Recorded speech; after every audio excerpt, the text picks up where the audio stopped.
क्या आप भी ऐसे थंबनेल बनाना चाहते हो तो आप सही वीडियो पर आए हो। सबसे पहले तो जो भी मेरे चैनल पर नए हो तो मेरे चैनल को सब्सक्राइब कर दो, क्योंकि ऐसे टेक वीडियो में लाता रहता हूँ।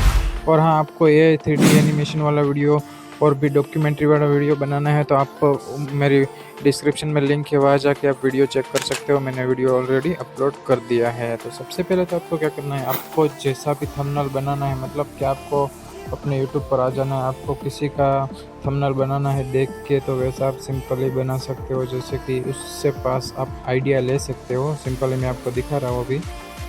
जैसे कि आप मुझे देख सकते हो, इसमें मैंने सर्च किया तो ऐसा कुछ आ गया। तो मुझे थंबनेल बनाना है तो मैं इसका स्क्रीनशॉट ले लेता हूँ। हमें सिंपली क्या करना है, कॉपी पेस्ट ही करना है। उसके बाद सिंपली हमें चैट जीपीटी पर आ जाना है। चैट जीपीटी पर आने के बाद सिंपली आपको थोड़ा कुछ इसमें एडिट करना रहेगा। आपको सिलेक्ट फ़ोटो वाले चैट जीपीटी को एक फ़ोटो भेजना है। मैं सिंपली भेजता हूँ और उसको बोलना है कि मुझे मुझे